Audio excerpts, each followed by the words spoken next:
नमस्कार। स्वागत है आप सभी का आज के इस सेशन में। इस सेशन में मैं डिस्कशन कराने वाला हूं the 8th of February the Hindu newspaper का एक editorial.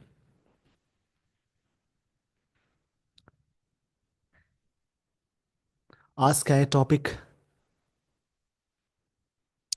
The interest rate cut signals a shift in the RBI's immediate priorities.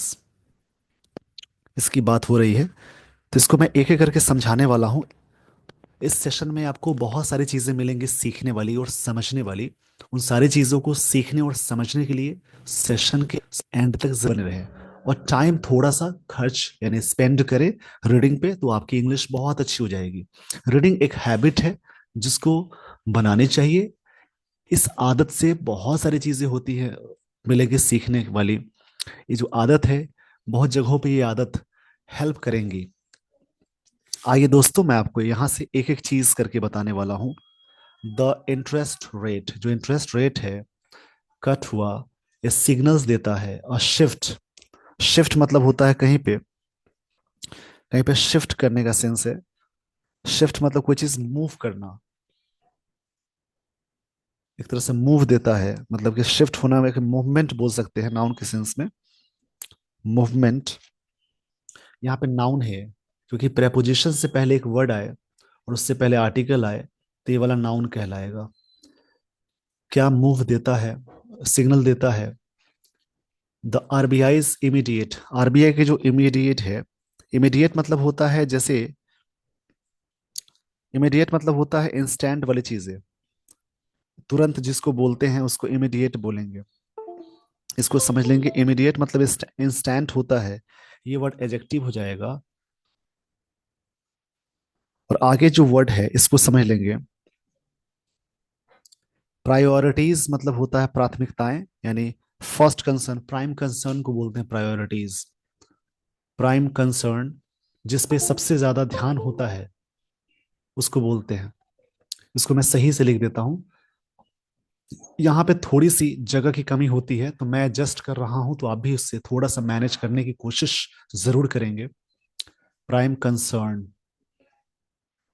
इसका मतलब होता है हिंदी में प्राथमिकताएं बोलेंगे, जैसे प्राथमिकता बोलते हैं और बहुत सारी हैं, तो प्रायोरिटी मतलब होता है प्राथमिकता, प्रायोरिटीज मतलब होता है प्राथमिकताएं। इसको याद रखेंगे।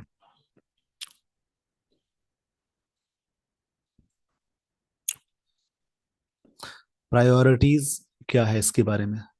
अब देखिए, RBI the interest rate cut हुआ, सिग्नल्स देता है मतलब यहाँ पे इंडिकेशन देता है या शिफ्ट, एक मूव देता है, एक आगे बढ़ने की बात हो रही है। द आरबीआईज इमीडिएट, इससे पता चलता है कि कोई चीजें हैं जिस पे ज्यादा प्रायोरिटीज दी जा रही हैं। अब किस चीज पे दी जा रही हैं आगे आप समझेंगे। इस पेज का स्क्रीनशॉट ले लीजिए। अब मैं यहाँ से शुरू करने वाला हूँ स्टोरी, यहाँ से ध्यान से समझेंगे।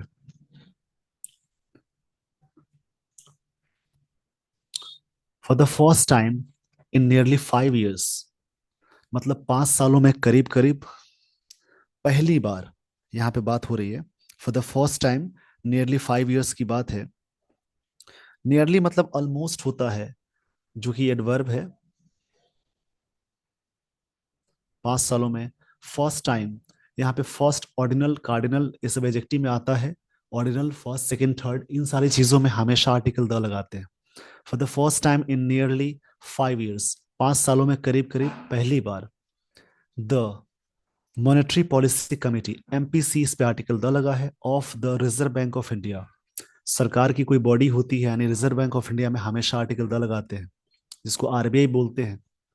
ये इसकी सब्जेक्ट, मतलब कि आरबीआई की मॉनेटरी पॉलिसी कमेटी सब्जेक्ट हो गई, एमपीसी सब्जेक्ट हो गई।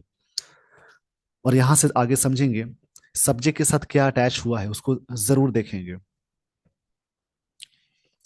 पिविटेड मतलब कि the monetary policy committee MPC of the RBI यानी Reserve Bank of India pivoted, ये V2 फॉर्म में है। वैसे तो पिविटेड एक तरह से एडजेक्टिव भी होता है जिसका मतलब फिक्स्ड होता है, बट यहाँ पे वर्ब की तरह वर्क कर रहा है, जिसका मतलब होगा, मैं आपको बता देता हूँ, जैसे ये वर्ब की तरह वर्क करेगा तो इसका सेंस कुछ और निकल के आता है। मतलब टू टर्न और रोटेट होना, इसका मतलब होता है to turn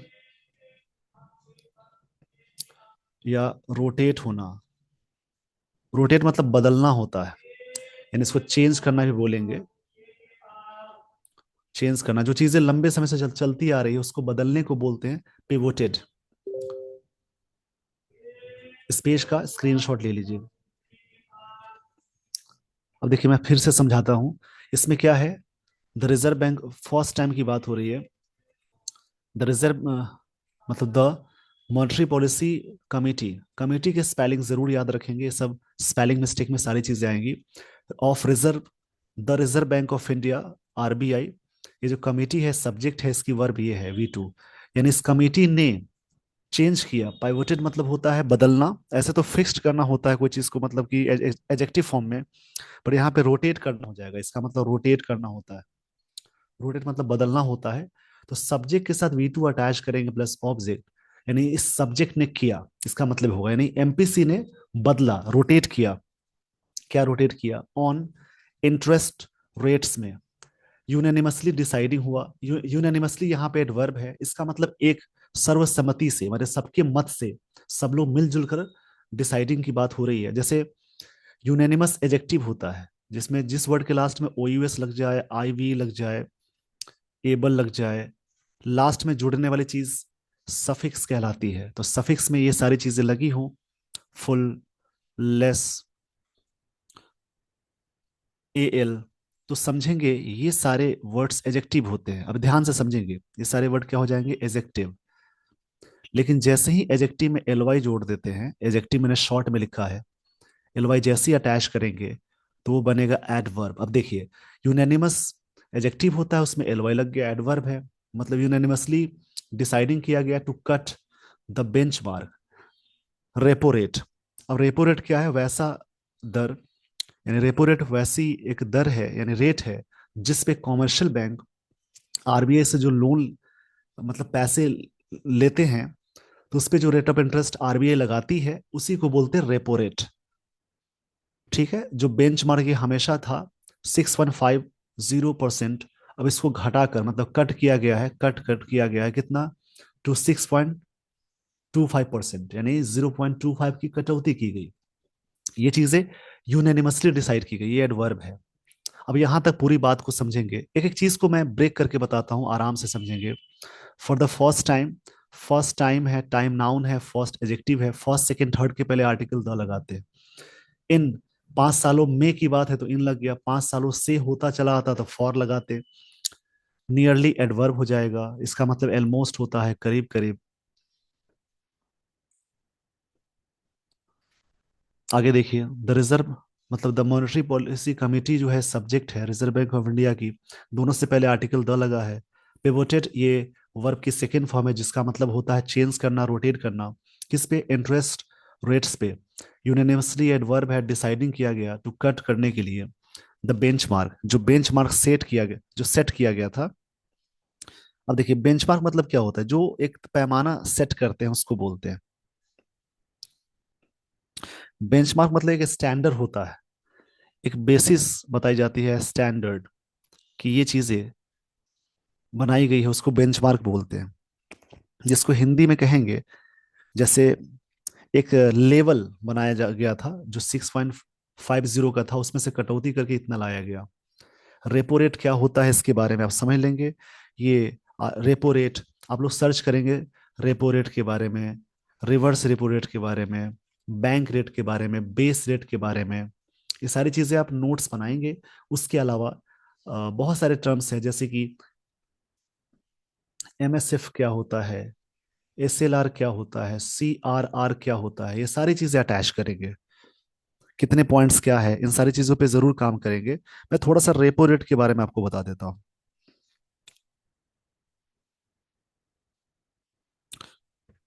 the repo rate is the interest rate at which a central bank, यानी Reserve Bank of India, lends money to commercial banks. जिस दर पे सेंट्रल बैंक ऑफ इंडिया, यानी RBI, सेंट्रल बैंक RBI को भी बोलते हैं, एक सेंट्रल बैंक अलग है जो दर लगाती है, मतलब जो इंटरेस्ट रेट फिक्स करती है, उसको रेपो रेट बोलते हैं।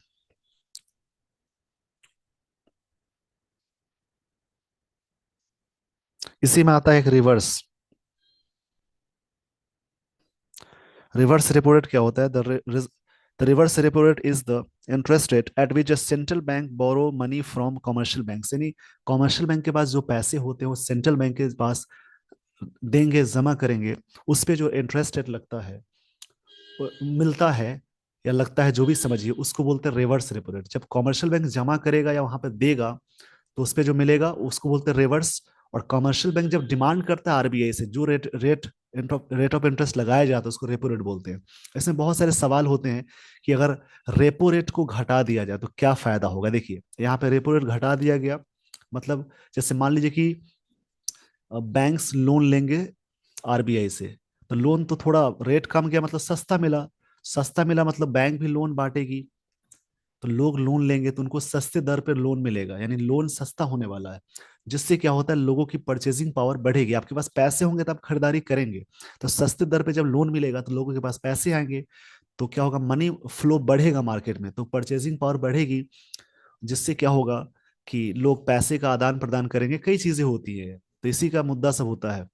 दिस मूव, ये जो स्टेप है, वाइल के साथ आईएनजी जुड़ा हुआ है। While maintaining a neutral stance, इसको न्यूट्रल स्टैंस में मेंटेन किया करते हुए मार्क्स किया गया। मार्क है सिग्निफिकेंट डिपार्चर, मतलब डिपार्चर है मतलब प्रस्थान है, सिग्निफिकेंट मतलब इंपॉर्टेंट है, ये नाउन हो गया, ये एडजेक्टिव, उससे पहले आर्टिकल लग गया। From the previous bi monthly review, जो भी किया गया, रिव्यू मतलब एनालिसिस होती है, उससे थोड़ा डिपार्चर है। Where the committee had opted, committee subject है, हैड हेल्पिंग वर्ब है, और ये V3 आ गई। यानी जब भी सेंटेंस में हैड के साथ, यानी सब्जेक्ट हैड के साथ V3 अटैच करते हैं, तो वो पास्ट परफेक्ट टेंस का स्ट्रक्चर होता है। उसी प्रकार से जब सेंटेंस में हैज या हैव के साथ V3 अटैच करते हैं, तो इसका मतलब है ये प्रेजेंट परफेक्ट टेंस है, इसका मतलब चुका है, चुकी है, किया है, की है। और हैड के साथ V3 आ गया तो उसका मतलब होता है कोई चीज किया गया, की गई। अब देखिए, ऑप्ट मतलब होता है कोई चीज को चूज करना। ऑप्ट मतलब चूज करना, जब ये पास्ट में है तो चूज का सेकंड फॉर्म CHOAC होता है, चोज। मतलब चूज किया, क्या चूज किया, for the status Q. Status Q मतलब होता है करंट सिचुएशन, एक फ्रेज की तरह वर्क करेगा, फॉरेन वर्ड से। इसका मतलब होता है करंट सिचुएशन या एग्जिस्टिंग सिचुएशन को बोलते हैं। विद अ 4:2 वोट, यानी चार लोग, मतलब कि चार, छह में चार लोग यहाँ सपोर्ट कर रहे हैं, दो लोग सपोर्ट नहीं कर रहे हैं, तो यहाँ पर रेशियो क्या हुआ, चार का ज्यादा हुआ, इसलिए इसको माना गया है। इस पेज का पहले स्क्रीनशॉट ले लीजिए। स्क्रीनशॉट के दौरान जो भी वर्ड्स मिले हैं, जैसे ऑप्ट मतलब होता है चूज करना, वहां पे हैड के साथ V3 है, वो किस में गया, ऑप्ट का मतलब होता है जैसे कोई भी चीज को सेलेक्ट करना बोलते हैं, चूज करना बोलते हैं, तो जब ये पास्ट में है, इसका मतलब सिलेक्टेड हो जाएगा। इस पेज का स्क्रीनशॉट ले लीजिए। अब देखिए, इसका मैं समझा देता हूँ क्या क्या चीजें यहाँ पे यूज हुई है। दिस मूव, दिस क्या है, डेमोन्स्ट्रेटिव एडजेक्टिव, ये डेमोन्स्ट्रेटिव प्रोनाउन भी है बट आगे नाउन आ गया, ये नाउन है। मूव ये वर्ब भी होता है बट ये नाउन है। वाइल के साथ यहाँ पे आईएनजी जुड़ा हुआ है। न्यूट्रल स्टैंस, न्यूट्रल एडजेक्टिव है, स्टैंस नाउन हो गया। मार्क्स करता है, ये जो मूव है सब्जेक्ट इसकी ये है, ये चीजें मार्क्स करता है, V5 है, ताहत ये में गया। सिग्निफिकेंट डिपार्चर, फ्रॉम प्रेपोजिशन है, प्रेपोजिशन या वर्ब से पहले एक वर्ड आए, एक और वर्ड आए, आर्टिकल आए, तो ये वाला नाउन हो जाएगा, ये वाला एडजेक्टिव हो जाएगा, ये आर्टिकल है। From the previous bi monthly review, review जो है मंथली, ये एडजेक्टिव है, प्रीवियस भी एडजेक्टिव है। रिव्यू की बात की जाए तो उसमें उससे डिपार्चर हुआ है, इंपॉर्टेंट डिपार्चर हुआ है। सिग्निफिकेंट का मतलब क्या होता है, देखिए, इसका मतलब होता है इंपॉर्टेंट। स्टैंस मतलब होता है स्थिति, स्थिति या अपोजिशन और इशू को बोलते हैं। स्टैंस का मतलब ये होता है। न्यूट्रल मतलब कोई चीज न्यूट्रल है, मतलब न्यूट्रल मतलब इम्पार्शियल है, बायस्ड है, ना बढ़ा ना घटा, उसकी बात हो रही है। Where committee had decided, committee subject है, हैड हेल्पिंग वर्ब, ऑप्टेड मतलब सेलेक्ट करना होता है, ये पास्ट में है तो सिलेक्टेड हो जाएगा। V2 फॉर्म, ये पास्ट परफेक्ट टेंस का स्ट्रक्चर है। कि क्या किया, फॉर स्टेटस क्यू मतलब सेम चीजें। स्टेटस क्यू फ्रेजल वर्ब है, फ्रेज है, मतलब फॉरेन वर्ड से, इसका मतलब होता है वर्तमान स्थिति, इसको लिख लेंगे, बार बार ये वर्ड यूज होते हैं। विद अ 4.2, 4:2 वोट है। At the time the MPC was contending with inflation at a 15-month high of 6.2% इन अक्टूबर में इतने मंथ हाई था ये। एमपीसी वॉज कंटेंटिंग, कंटेंट मतलब होता है कोई चीज को मानने का सेंस है, ये पास्ट कंटिन्यूअस का स्ट्रक्चर हो जाएगा। एमपीसी मतलब होता है मॉनेटरी पॉलिसी कमिटी। कंटेंडिंग मतलब होता है जैसे कोई चीज का स्ट्रगल, डीलिंग विद। यहाँ पे कंटेंडिंग का मतलब हो जाएगा,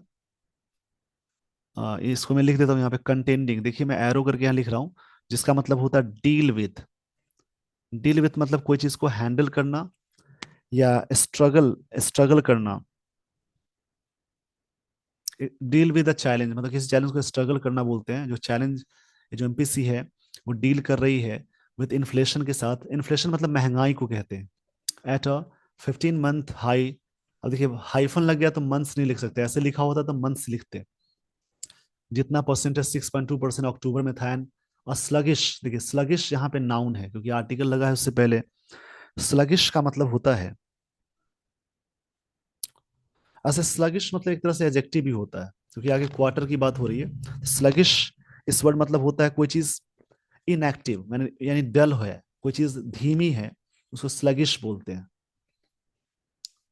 ये वर्ड एडजेक्टिव है, किसी के बारे में जो बोलते हैं वो एडजेक्टिव कहलाता है। कितना क्वार्टर जीडीपी ग्रोथ है 5.4%। जीडीपी मतलब क्या होता है देखिए, जीडीपी के बारे में आप बहुत अच्छे से समझेंगे।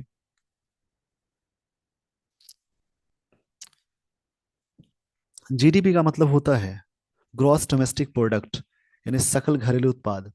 यह देश या किसी देश में एक निश्चित अवधि में जो उत्पादित वस्तुओं और सेवाओं के कुल मूल्य का माप है। यह किसी देश की आर्थिक गतिविधि का एक व्यापक माप करता है। जीडीपी किसी देश की अर्थव्यवस्था के आकार और स्वास्थ्य का संकेत देता है। तो जीडीपी,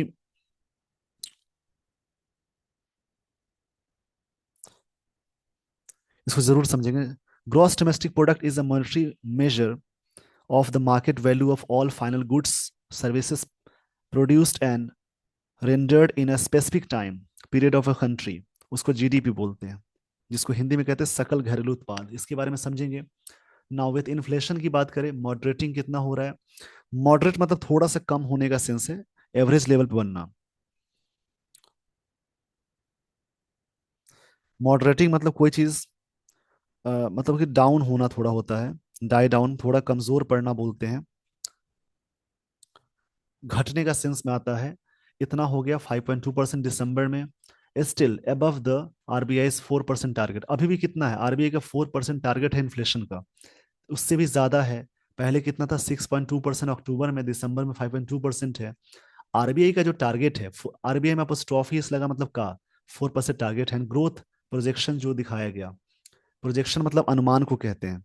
ये इकोनॉमिकल आर्टिकल है, इसमें ज्यादातर डेटा मिलेंगे आपको। प्रोजेक्शन मतलब होता है एस्टिमेट करना, फॉरकास्ट होता है। एस्टिमेट होता है ना, जैसे कोई चीज का एस्टिमेट बनाते हैं, कितना खर्च होगा, कितना आय होगा। इस पेज का स्क्रीनशॉट ले लीजिए। स्क्रीनशॉट के दौरान जो भी वर्ड्स मिलते हैं उन्हें लिखेंगे, जो पॉइंट लगता है कि लिखना चाहिए तो लिख लेंगे।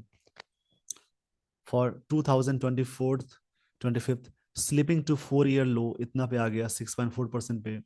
The central bank appears, central bank appears हुआ, यानी आरबीआई की बात है। टू बी किस बारे में, देखिए प्रतीत होता है ऐसा। अपीयर मतलब प्रतीत होना। अपीयर का अपीयरिंग नहीं बनाते हैं जब हम सेंस लगाते हैं, लव का लविंग नहीं बनाते हैं। ये सारी चीजें आपको टाइम एंड टेंस के कंटिन्यूअस टेंस में मिल जाएगा। अगर आप चाहते हैं टेंस को और अच्छा करना तो इसी चैनल पे आप देखेंगे, प्लेलिस्ट ऑन करेंगे, प्लेलिस्ट जैसी ऑन हो जाएगी, जैसे हम प्रोफाइल पेज पे जाएंगे प्लेलिस्ट आएगी, तो उस लिस्ट में मिलेगा टाइम एंड टेंस का पूरा, मतलब पूरे लेक्चर वीडियो है, आप वहां से देख सकते हैं, जिससे आपकी इंग्लिश और अच्छी हो जाएगी, ये सारी चीजें और समझ में आएंगी। अपीयर का अपीयर्स, अपीयरिंग नहीं बनाते हैं, किस सेंस में नहीं बनाते हैं, सारी बातें मैंने वहां डिस्कशन करा दी है। वहां से देखकर अपने अपने इंग्लिश के लेवल को आप बढ़ा सकते हैं। देखिए टू बी के साथ वर्ब की थर्ड फॉर्म लगाते हैं, बट यहाँ पे पूरे सेंटेंस एक साथ है टू बी। ऐसा प्रतीत होता है कि ये चीजें क्या हो रही हैं, प्रायोरिटाइजिंग हो रही है, मतलब कोई चीज के बारे में प्राथमिकता दी जा रही है। इकोनॉमिक एक्सपेंशन को ओवर इन्फ्लेशन कंट्रोल पे। आरबीआई ऐसा लग रहा है कि इकोनॉमिक एक्सपेंशन को मतलब कि ज्यादा प्राथमिकता दी जा रही है। आरबीआई गवर्नर जो नए बने हैं जिनका नाम है संजय मल्होत्रा, इसको आप याद कर लेंगे। आरबीआई का मुख्यालय कहाँ है, आप कमेंट बॉक्स में कमेंट करेंगे, where is the headquarters of RBI. Headquarter नहीं बोलते, हेडक्वार्टर्स बोलते हैं।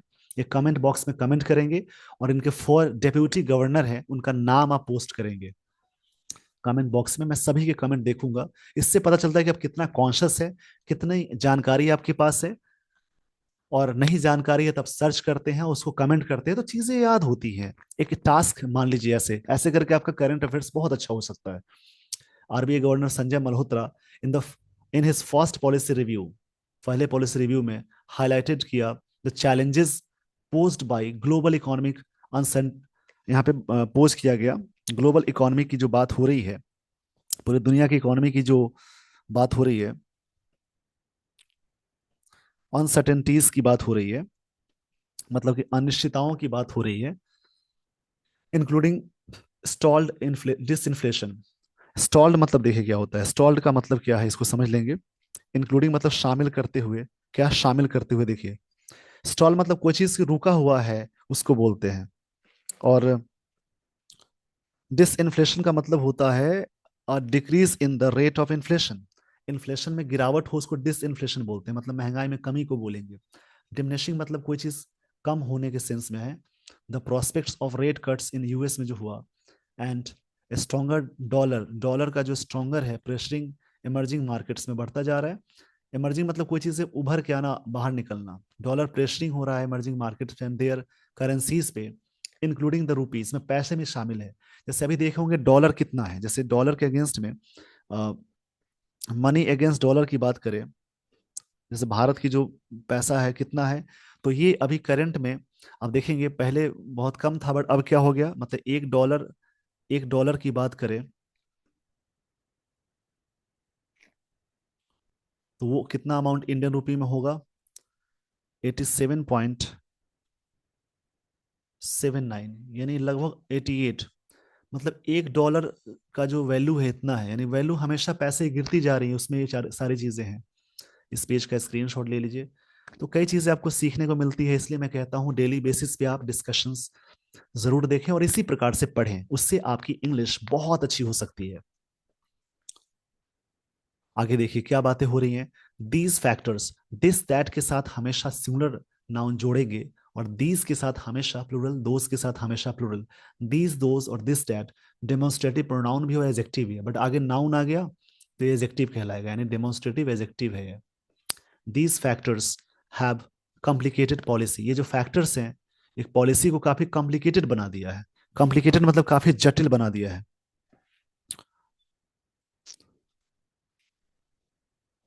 कॉम्प्लिकेटेड मतलब होता है किसी चीज को काफी जटिल बना देना,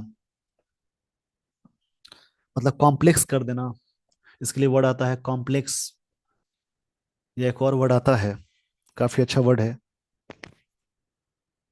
इंट्रिकेट, जिसका मतलब काफी जटिल होता है। इससे वर्ड्स आपके अच्छे हो रहे हैं।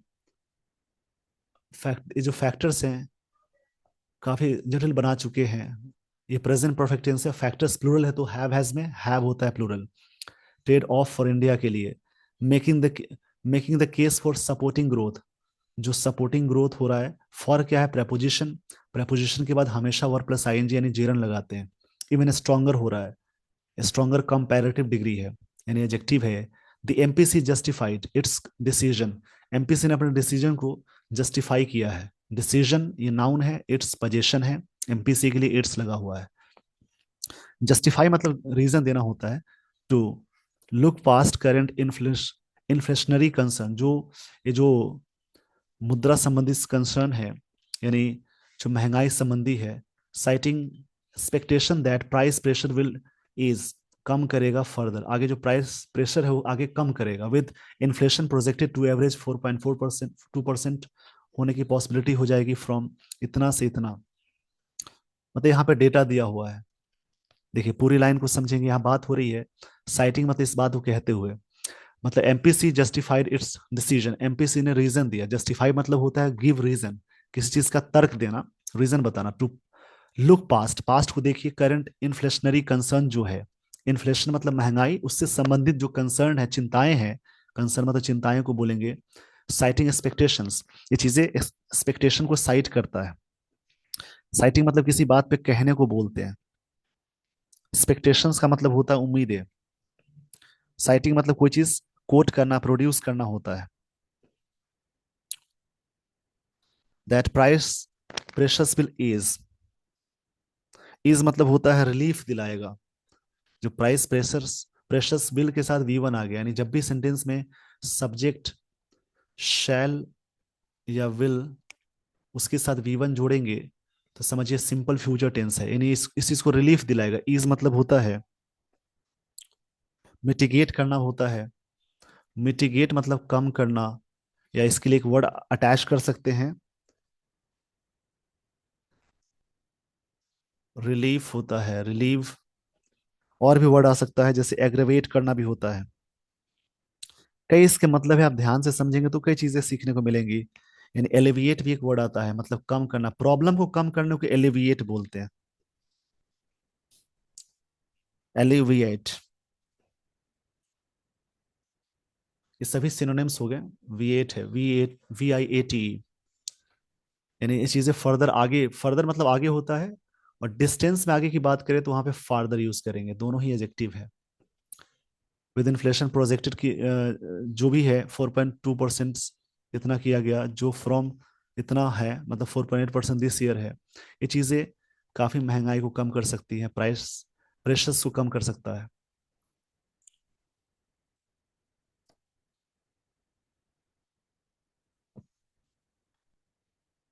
अब देखिए आगे की बात है, दिस आउटलुक हिंज ऑन मतलब होता है डिपेंड ऑन। ये जो आउटलुक है हिंज ऑन करता है, हिंज के साथ ऑन लगाते हैं, depend on, rely on, focus on, इन सब के साथ हमेशा आप ऑन लगाएंगे, ठीक है, इसको ध्यान रखेंगे।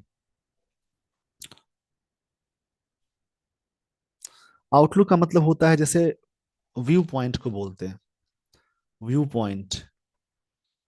व्यू पॉइंट मतलब कोई भी चीज है जिसके बारे में आप व्यूज देते हैं।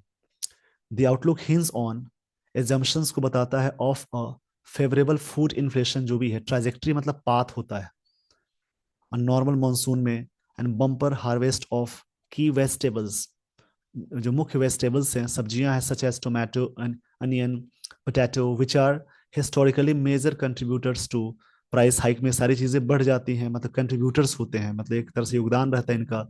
इसमें मतलब जनरल चीजें हैं, इसमें दाम बढ़ गया तो काफी नुकसान होता है। देखिए पूरी बात को समझेंगे। दिस आउटलुक, आउटलुक नाउन है, हिंज ऑन वर्ब है, एजम्पशंस जो किया जा रहा है, एजम्पशन मतलब कोई चीज के बारे में अनुमानित चीजों को कहते हैं।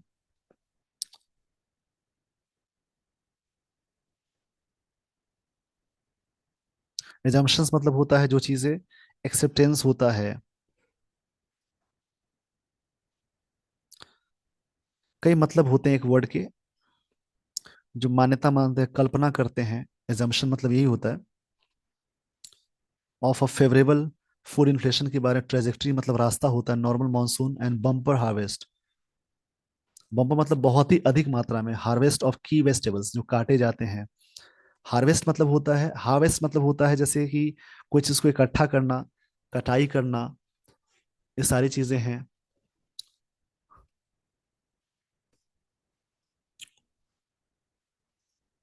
ऑनियन, पोटैटो, टोमेटो है, which are historically major contributors, एक कंट्रीब्यूटर्स माने जाते हैं, मतलब कि एक तरह से योगदान देने वाले को कहते हैं। बम हिस्टोरिकली एडवर्ब है, मेजर कंट्रीब्यूटर्स नाउन है, कंट्रीब्यूटर्स मेजर वर्ब ये है। देखिए ओ आर लग गया, यानी जिस वर्ड के लास्ट में O R, ER, ER, TYCE, ness, TION है ये, TION, ट्यूड, एज, ये सारी चीजें लगी रहे वो नाउन कहलाएंगे। जैसे मेंटोर, टीचर, डॉक्टर सब नाउन है। प्राइस हाइक में इनका मेजर कंट्रीब्यूटर्स हैं ये सभी।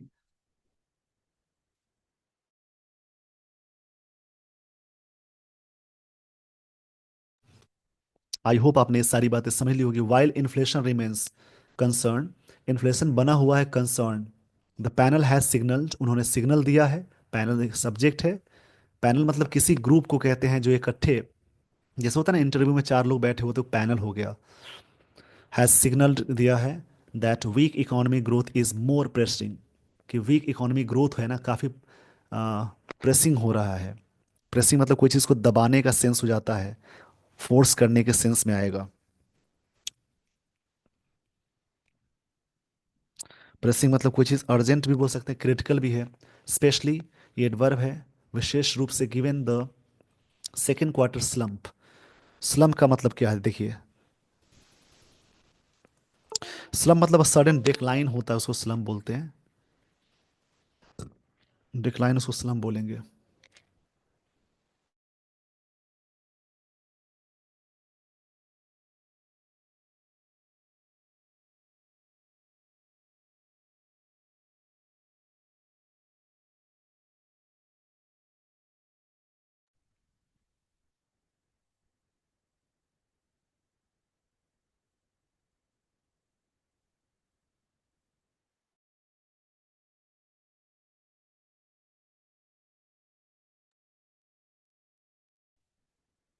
स्लम्प मतलब डिक्लाइन होता है, लिमिटेड साइन है ऑफ रिकवरी सिंस देन, तब से साइन है कि रिकवरी होने का चांसेस है।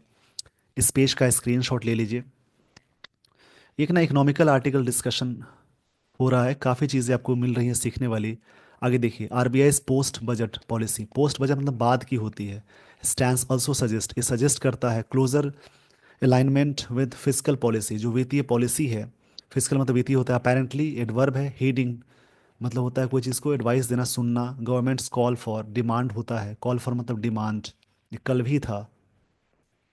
मॉनेटरी एंड फिजिकल मेजर्स जो एक्शंस होते हैं to work tandem rather than across purposes जो होता है।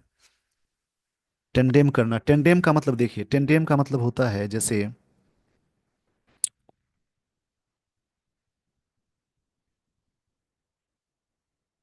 टेंडेम मतलब होता है कोई चीज़ के बारे में, जैसे कि आप कह सकते हैं अ,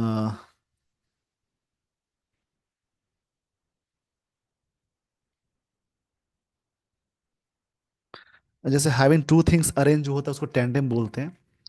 वेदर बजट्स स्टिमुलस मेजर्स, जो स्टिमुलस है, स्टिमुलस मतलब जो चीज़ें इनकरेजमेंट वाली होती है उसको बोलते हैं।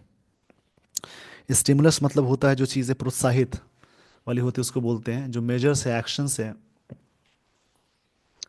Combined with the rate cut है, विल रिवाइव कंजम्पशन करेगा। रिवाइव मतलब होता है फिर से पुनर्जीवित करना।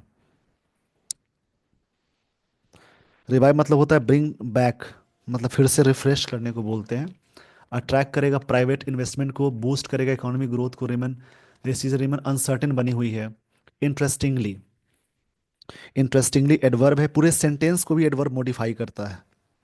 इंटरेस्टिंगली मतलब होता है देखिए, इसका मतलब होता है जैसे मतलब दिलचस्पी से, रुचि से। Had the MPC met week earlier, यदि एमपीसी एक सप्ताह पहले मिले होते, it might have had additional justification, उनके पास एक्स्ट्रा जस्टिफिकेशन होता। देखिए, एक स्ट्रक्चर है सब्जेक्ट प्लस, मतलब had, subject V three plus object, और आगे होता है subject would have, would have, could have, should have, कुछ भी आ गया, वी थ्री प्लस ऑब्जेक्ट मतलब ऐसा किया होता। यदि ऐसा होता तो ऐसा किया होता, ये पास्ट परफेक्ट टेंस का स्पेशल रूल का स्ट्रक्चर है। फॉर द कट रेट, ऐसा हुआ होता, ये बात कही जा रही है। आइए मैं आपको लिए चलता हूँ आगे।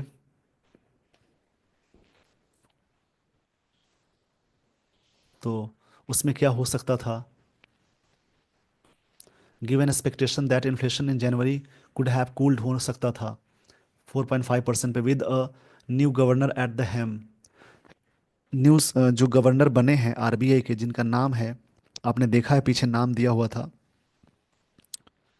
उनको याद रखेंगे।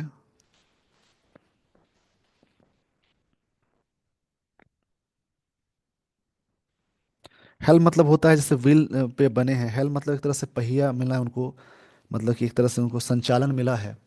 And an upcoming appointment for deputy governor होंगे, ओवरसीइंग होंगे मॉनेटरी पॉलिसी के बारे में। RBI could consider, RBI consider कर सकती है एडजस्टिंग द एमपीसीज रिव्यू जो होगा schedule to incorporate the latest inflation data जो होगा उसमें इनकॉर्पोरेट की जाएगी।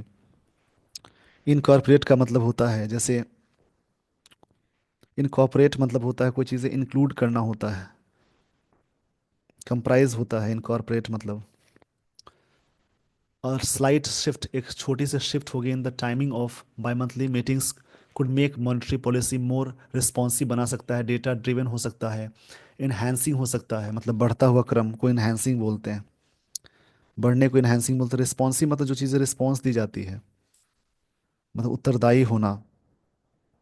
तो ये सारी बातें हैं इस आर्टिकल में, मतलब क्या फ़ायदे हैं क्या नुकसान है वो सारी चीज़ें इसमें दी गई हैं।